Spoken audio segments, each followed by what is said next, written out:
Достар, инде бу видеоны сториста керткәч, бик күп кеше кызыксынды. Чынлап та ничек була микән? Кара аккош була микән? Кара кош була микән? Карайган аккош була микән? Загорелый аккош була микән дип. Инде чын дөресе моның була икән. Кара аккош бу күренеш безнең катахреза дип атала икән. Карагыз, ничек моторлар бар, әйме? Монда яллары да бар, монда охранниклар да бар. Кешеләр килә, карагыз. Монда көне буе шундый чират. Вот охранник монсы.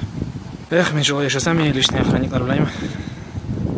Неужели вообще тарыны булар? Агачы фрагашылар микән дип торам. Аның берсе уразада походу.